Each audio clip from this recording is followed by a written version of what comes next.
In this video, we are going to discover how the starting system and charging system work together behind in every drive. To understand this process, let us begin with the starting system that's responsible for bringing the engine to life.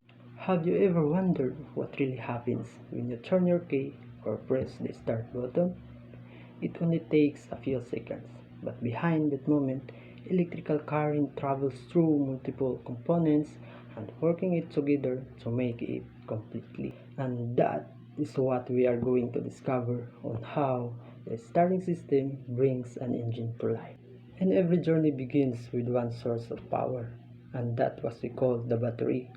Think of the battery as the heart of the starting system, because without stored electrical energy, nothing will move.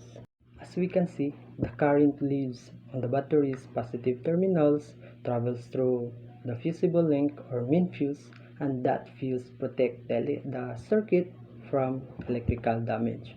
But power alone is not enough. The system still needs a command, and that is why we have the ignition switch or the command center. And when the driver turns the key into the start position, the ignition switch sends the signals that begins the starting process. And that small actions can trigger the entire chain reaction inside the system. And before the engine starts, the vehicle performs one important safety check, and that was we call the neutral safety switch. And as we can see that this component is where the current passes, and it is important because it prevents accidental starting by making sure that the vehicle is in park neutral or the clutch pedal is pressed.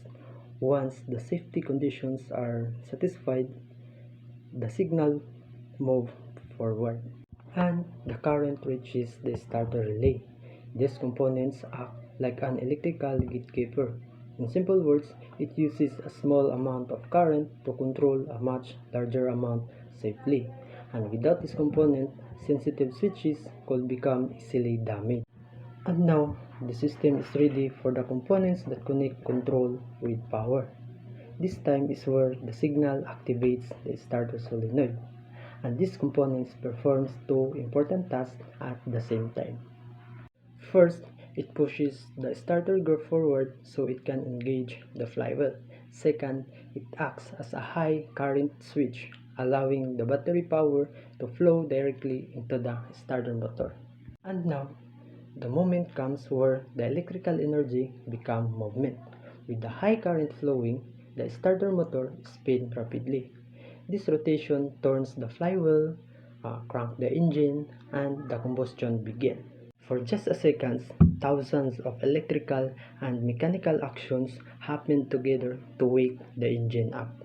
So the next time you start a vehicle, remember that it's not just about turning a key. It is a complete flow of electrical energy moving through the components designed to work together with precision. Your engine is already running, but have you ever wondered what keeps the battery from dying while driving? And if the battery only supplied power without being recharged, the vehicle will eventually shut down. So let's dive together into it on how the charging system keeps everything powered.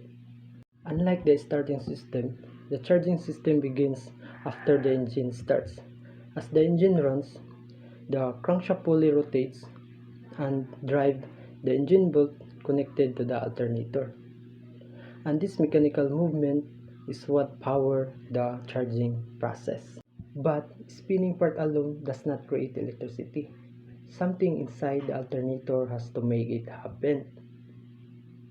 And as what we can see, we have the rotor inside the alternator. As the rotor rotates or spins rapidly, it creates a moving magnetic field, and it is the foundation for generating electrical energy. A magnetic field alone is not enough. Now, electricity needs to be produced. As we can see that surrounding the rotor is the stator. As the magnetic field passes through the stator windings, the electrical current is generated, and that is where the mechanical energy converted into electrical energy. But there is one problem. The electricity created here is not usable yet because the alternator naturally converts alternating current, but vehicles and batteries are required direct current. So as we can see that there is the rectifier. It converts AC into DC by making the electricity usable for the vehicle. Now that the electricity is usable, but it still needs a control. So that is why there is the voltage regulator. It used to control the power or the alternator's output by preventing overcharging, undercharging, and to protect the electrical components from damages. So without regulation, too much voltage could damage the battery and other electronics devices. Now the power is stable, so it is ready to travel through the system. So the electrical current exits through the B plus output terminal, and then it passes to the fusible link and fuse box, where the protection is provided before it enters to the battery and electrical system. And finally, the charging current returns to the battery. Here, the battery is recharged while also applying current through the components like lights, sensors, and other accessories. But electricity needs a complete path. That is why we have the ground connection. Here, the circuit is completed through the battery's negative terminal and engine ground connection to create a full electrical loop that allows current to flow continuously. So while the starting system wakes the engine up, the charging system keeps it alive. And we must put in mind that the alternator creates the power, the battery stores it, and the charging system keeps the entire vehicle alive, mile after mile, every single drive. And that was all for the starting system and charging system. I hope you learned something.